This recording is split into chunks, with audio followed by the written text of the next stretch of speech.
جا سلطان سے کہہ دے سویرے نماز کے بعد عدالت لگا دے.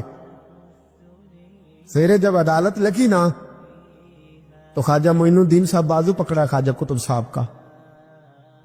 نکلے تو دیکھا لائنیں لگی ہیں, مجمع لگا ہے, آنکھوں میں آنسو آ گئے. کہا حضور آپ کیوں روتے ہیں؟ فرمایا میرا دل تھا لوگ میرے کتب کی شان دیکھنے آئے, یہ کتنے بدبخت ہیں, میرے کتب کی رسوائی دیکھنے آئے. کتنے نالائق ہیں, رسوائی دیکھنے اتنے آئے ہیں, شان دیکھنے آتے ہی نہیں. اللہ اکبر. جب میدان لگا خواجہ صاحب پہنچے, عورت کو کہنے لگی اللہ سے ڈر جا, وقت تھوڑا ہے, تو مر جائے گی. کہنے لگی مجھے داستانیں نہ سنائیں. قاضی صاحب سے کہنے لگے قاضی صاحب آپ حقیقت حال سے آگاہ ہیں, خیال کریں. کہنے لگے خواجہ صاحب دلیلیں نہ دے, گواہ لائیں, باز نہ کریں.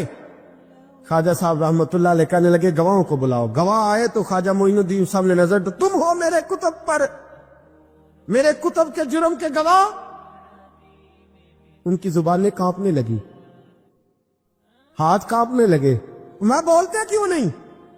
جب ان کی نظریں جھکی تو بادشاہ کہنے لگا اگر اب تم نے گواہی نہ دی تو تمہیں میں مجرم بنا کے 80 کوڑے ماروں گا. کہنے لگا جی دیکھا ہے ہم نے تہجد کے وقت. جب سب گواہیاں پوری ہو گئی, عورت بھی تڑپ رہی ہے, رو رہی ہے, 2 مہینے کا بچہ گود میں ہے. اب بولیے. علماء زوار بھی کھڑے ہیں, حسد کرنے والے جلنے والے بھی کھڑے ہیں, ہندو تو ویسے ہی تالیاں بجا رہے ہیں. اجمیر کا بوڑھا, اور یہ آخری پھیرا تھا خواجہ معین الدین کا دلی میں. اس کے بعد ظاہراً دوبارہ نہیں آئے. اٹھے لاٹھی ٹکاتے ٹکاتے اور میدان کے اندر جا کے نا, بڑے میدان میں مجمع تھا, سر سجدے میں رکھا. کہنے لگے یا اللہ میں ہندوستان مرضی سے نہیں آیا, تیرے رسول کا بھیجا آیا ہوں. پھر اٹھے اور کہنے لگے مولا تیرے نبی کا فرمان ہے کہ میری امت کے علماء بنی اسرائیل کے نبیوں کی طرح ہوں گے. اگر یوسف کے لیے بچہ بول سکتا ہے تو میرے کتب کے لیے بھی بولنا چاہیے. اگر یوسف علیہ السلام کے لیے بول سکتا ہے تو میرا قطب الدین بھی سچا ہے. اس کے لیے پھر اٹھے, اس بی بی کی طرف بڑھے. لوگ کہنے لگے نہ جانے اب کیا ہوگا. جب اجمیر کے بادشاہ نے, عطا رسول نے, ہند الولی نے, امام الاولیاء نے کپڑا کھینچا اور کہنے لگے وہ بچے تو جانتا ہے نا تیرا باپ کون ہے, 2 مہینے کا بچہ. جب نانا بولا تو بی بی کہنے لگی اب کیا کر رہے ہو, بچے بھی کبھی بولنے ہیں. میں بی بی چپ کر, ان اللہ علی کل شیء قدیر. میں کمزور رب کا ماننے والا نہیں, قدرتوں والے رب کا ماننے والا ہوں. وہ چاہے تو بچے بھی بولتے ہیں. قرآن کہتا ہے حضرت عیسیٰ بولے تھے انی عبداللہ آتانی الکتاب. مریم بھی تو ولی اللہ تھی, وہ نبی تو نہیں تھی. اگر ولی اللہ بنی اسرائیل کا ہو بچہ بول سکتا ہے, تو اگر ولی اللہ محمد عربی کی امت کا ہو تو بچہ پھر بھی بول سکتا ہے. یوں کپڑا ہٹایا, بچہ بول. 2 مہینے کا بچہ ماں کی گود میں اٹھ کے بیٹھ گیا اور بچہ بول کے کہنے لگا السلام علیکم یا ولی اللہ. جب یہ لفظ ادا کیے تو نعرے لگنے لگے, لوگ رونے لگے. بی بی بے ہوش ہو کے گری, فرمانے لگے مجھے سلام نہ کر, میرے کتب کی بات بتا. کہنے لگا قسم ہے اللہ کی عزت کی, وہ سامنے مجمع جو سردار بیٹھا ہے وہ میرا باپ ہے. قطب الدین تو بے گناہ ہے, قطب الدین تو بے گناہ ہے, میرا باپ تو وہ بیٹھا ہے. یہ قاضی بھی سازش میں شریک ہے. کئی مسلمان خریدے گئے, یہ گواہ خریدے گئے. جب گواہی ہو گئی, بچہ یہ لفظ کہہ کہ اللہ اکبر کہتا ہوا پھر چپ کر گیا. خواجہ قطب الدین صاحب کا بازو پکڑا, خواجہ معین الدین صاحب نے مجمع سے باہر نکلے. لوگ کہنے لگے حضور آپ کچھ بولتے نہیں. فرمانے لگے جس نے بولنا تھا وہ بول چکا ہے, جس نے بولنا تھا وہ, جو جادو وہ جو سر چڑھ کے بولے. فرمایا تم نے فارم پہ نظر رکھی اور میں نے اللہ کی قدرت پہ نظر رکھی. تم نے اس کے کردار کو جھنجھوڑا اور میں نے اس کے کردار کو تعمیر کیا. حضرت سلطان شمس الدین تمش بھی پیچھے دوڑے. کہا حضور کہاں لے جا رہے ہو؟ اور میں کتب میرا آیا, میں جماہر ساتھ لے کے جا رہا ہوں. اب میں نے اپنا بچہ تمہارے سپرد, اب میرے پاس رہے گا. تم نے ستایا ہے میری اولاد کو, اب یہ میرے پاس رہے گا, میں نے نہیں تمہیں دینا. لوگ راہیں بچھا کے, نظریں بچھا کے بیٹھ گئے, پاؤں میں گر گئے. کہنے لگے حضور ہمارے لیے نہیں, رسول اللہ کے دین کے لیے, ہمارے لیے نہیں, تعمیر شریعت کے لیے, ادائے سنت کے لیے چھوڑ جائیے. خواجہ صاحب کہنے لگے قطب الدین جا, تجھے چھوڑ کے جاتا ہوں. اب قیامت تک کوئی تیری رسوائی کی ضرورت نہیں کر سکے گا. عزیز یاد رکھ, نہ افواہوں پہ لگا کرے. ایک بات آپ کو سنانی ہے. حضرت ابو ادریس خولانی رضی اللہ تعالیٰ عنہ تابعی ہیں. حافظ منذری نے اب ترغیب و ترہیب میں لکھا ہے, فرماتے ہیں کہ حضرت ابو ادریس خولانی کہ میں دمشق کی جامع مسجد میں گیا تو میں نے ایک چمکدار چہرے والا, سیاہ داڑھی والا, چمکتے دانتوں والا خوبصورت نوجوان نبی پاک کی حدیثیں بیان کرتا دیکھا. اس کے چاروں جانب حضور کے غلام بیٹھے تھے. میں نے ایک شخص سے کہا یار بڑا حسین چہرہ ہے, بڑا ہی خوبصورت انداز ہے, کون ہے بندہ؟ انہوں نے کہا آپ نہیں جانتے, یہ صحابی رسول حضرت معاذ ابن جبل ہے رضی اللہ تعالی عنہ. حضرت معاذ ابن جبل کا انتقال بھی کوئی 40 سال کی عمر سے پہلے ہو گیا تھا, لیکن ان پر حضور کا اعتماد اتنا تھا کہ حضور نے اپنی حیات ظاہرہ میں گورنر بنایا ہی نہیں سوچے. چمکدار دانت, حدیثیں بیان کر رہے. حضرت ابو ادریس خولانی رضی اللہ تعالیٰ عنہ کہتے ہیں رش بڑا تھا. میرے دل میں خواہش ہوئی کہ آج تو لوگ زیادہ ہیں, کل آؤں گا ملاقات کروں گا. کہتے ہیں اگلے دن میں اپنی طرف سے سب سے پہلے گیا, پر حضرت معاذ ابن جبل تو مجھ سے پہلے مسجد میں موجود تھے اور وہ نفل پڑھ رہے تھے, اللہ اللہ کر رہے تھے. تو میں نے ان کے ساتھ سلام لی.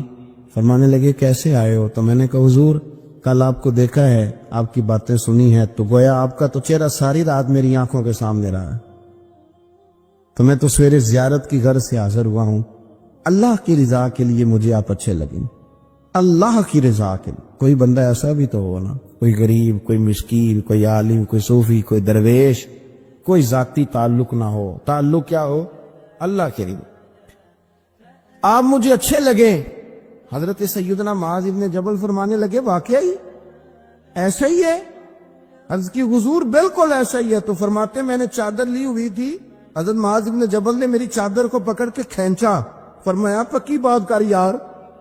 میں نے کہا حضور پکی کر رہا ہوں. تو فرمانے لگے سن, پھر میں نے نبی کریم سے سنا ہے, رسول کریم علیہ السلام نے فرمایا جو دو بندے رب کی رضا کے لیے پیار کرتے آپس میں, اللہ ان دونوں سے محبت فرماتا ہے.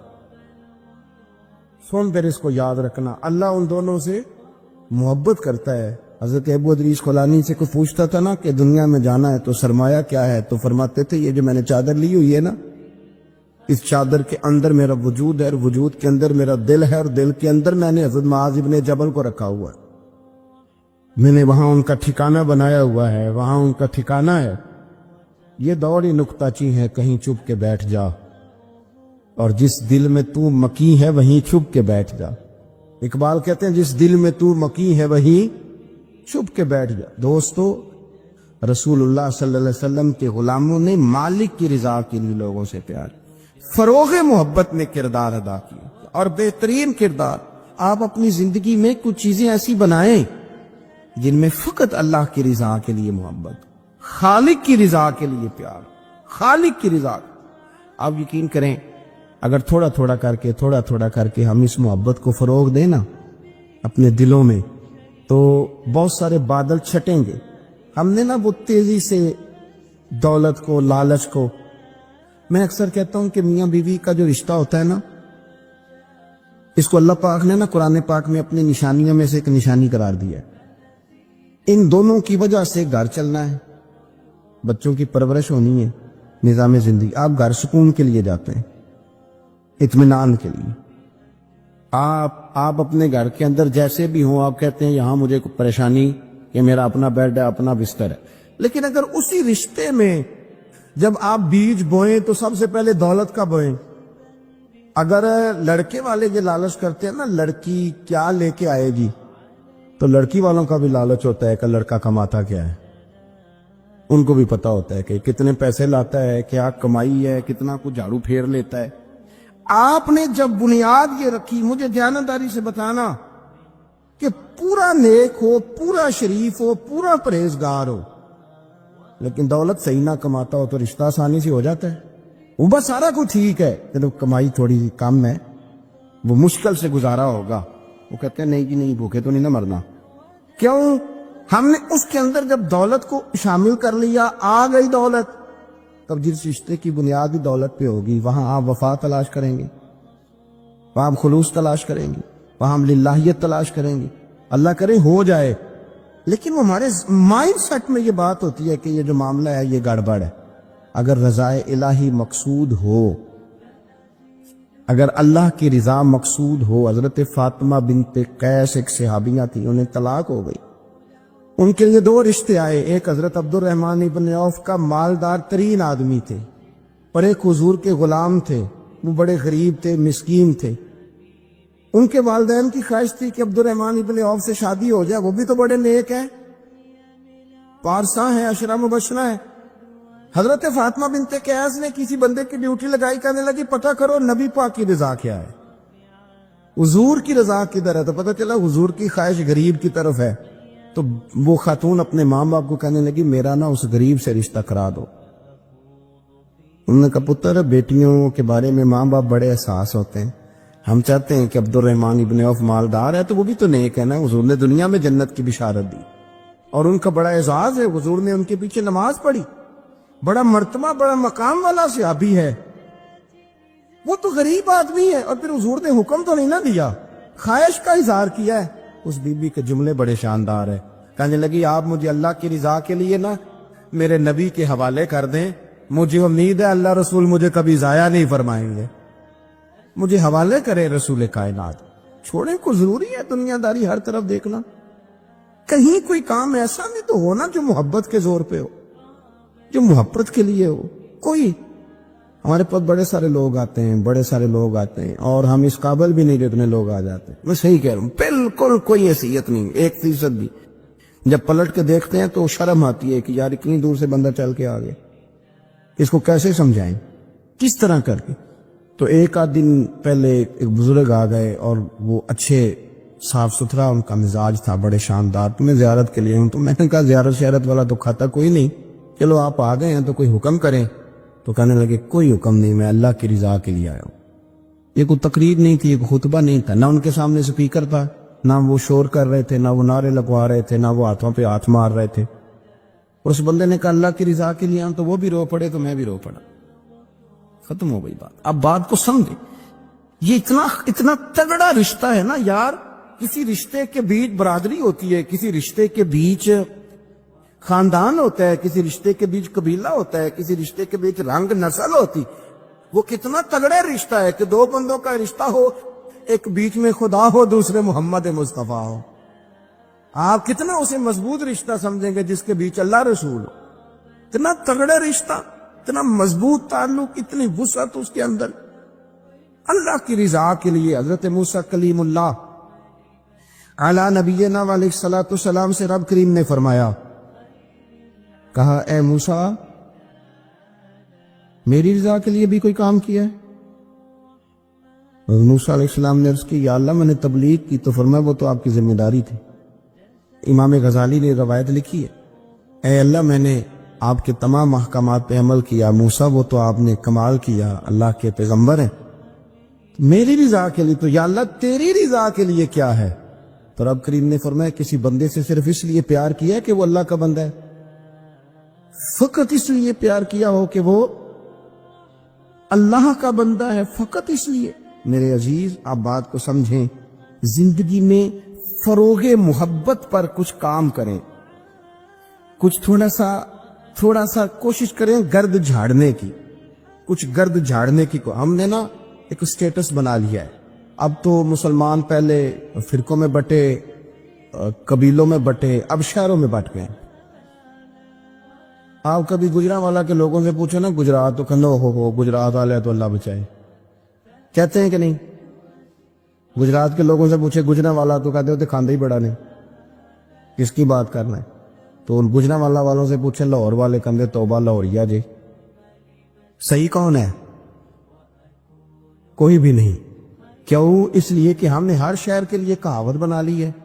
میں صحیح کہہ رہا ہوں، ہر قبیلے کے لیے کوئی نہ کوئی، یہ ہم نے ظلم کیا اپنی جان، یہ ہم نے زیادتی کی، کہانیاں بن گئی، کہاوتیں بن گئی، شہروں کے لیے، علاقوں کے لیے، قبیلوں کے لیے۔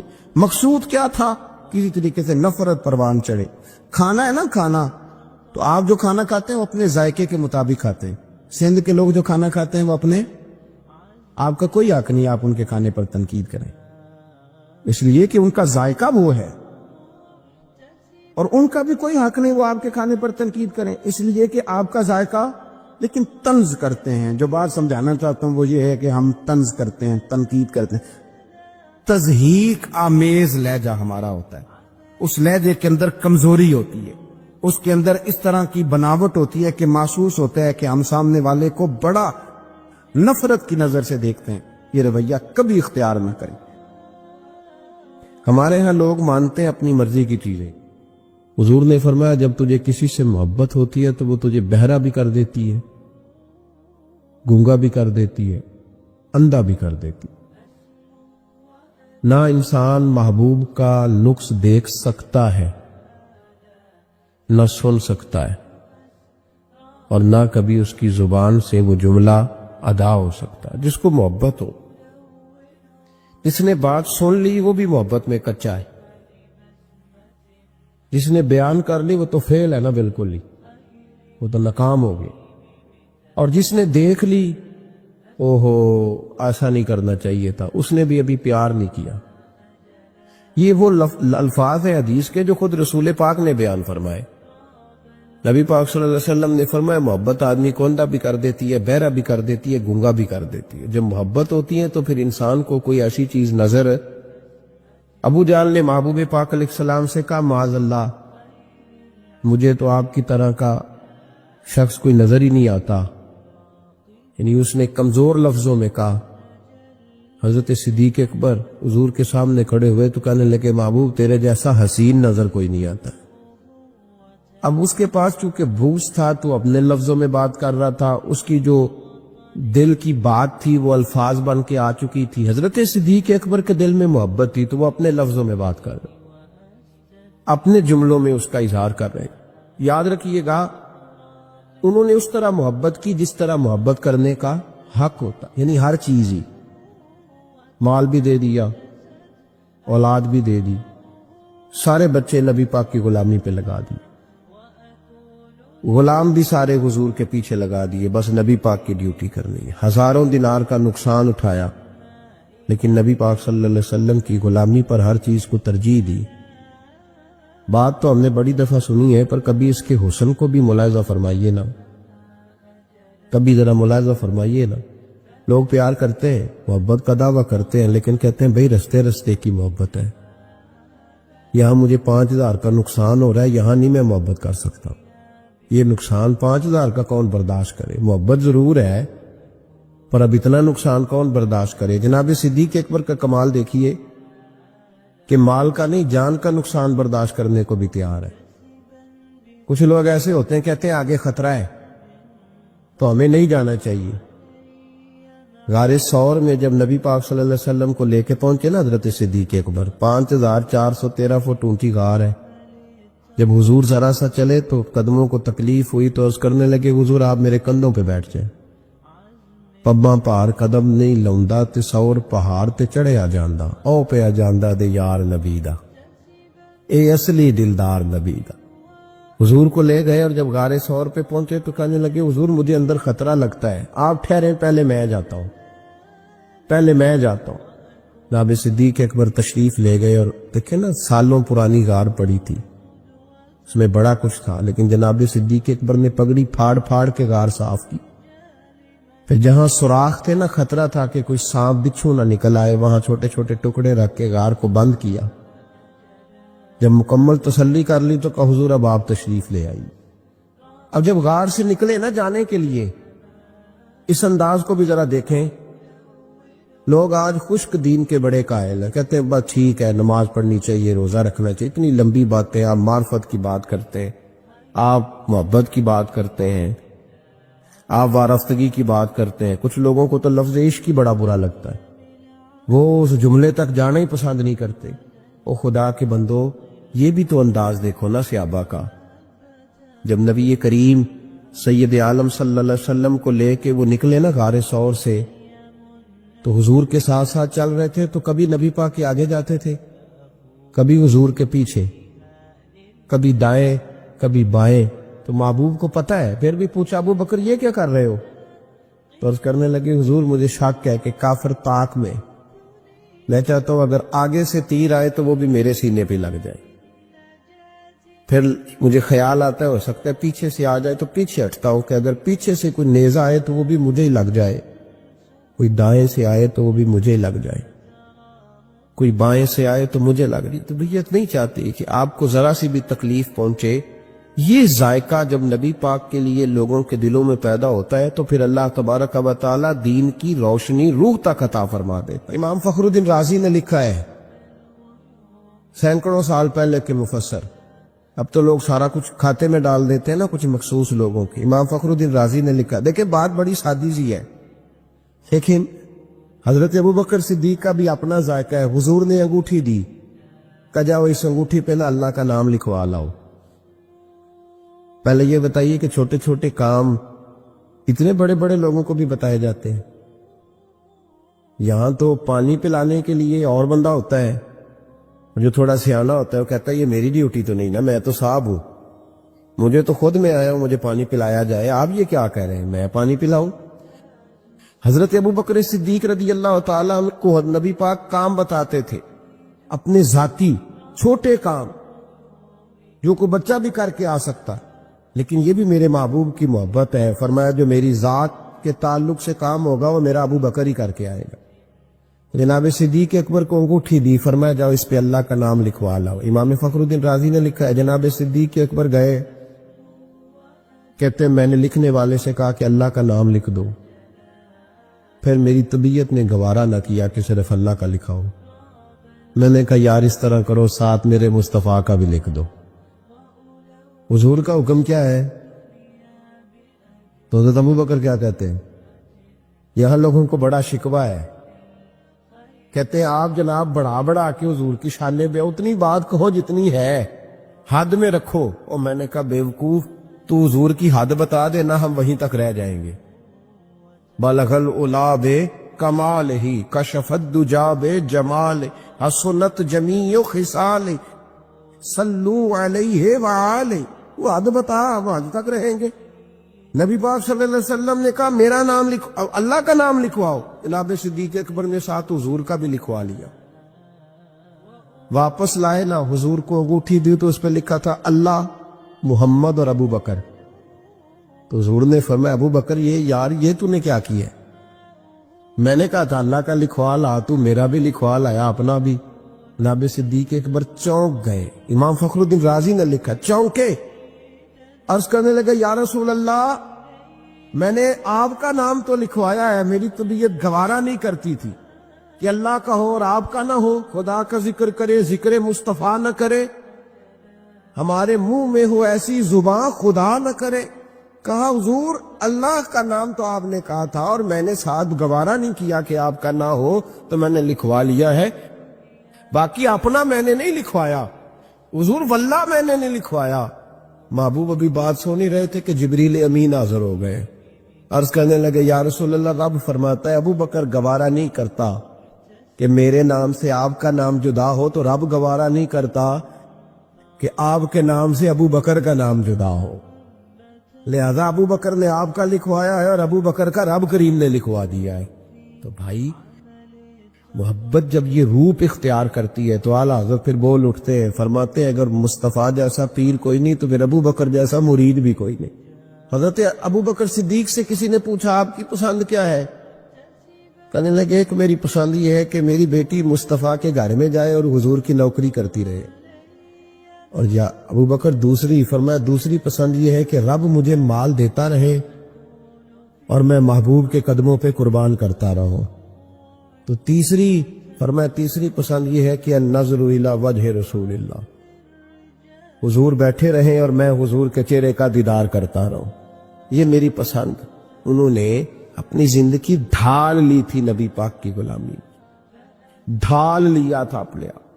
اس لیے مطمع نظر ہی ایک تھا, زاویہ نگاہ ہی ایک تھا, سوچ ایک کی طرف رہتی تھی, دائیں بائیں جاتی نہیں.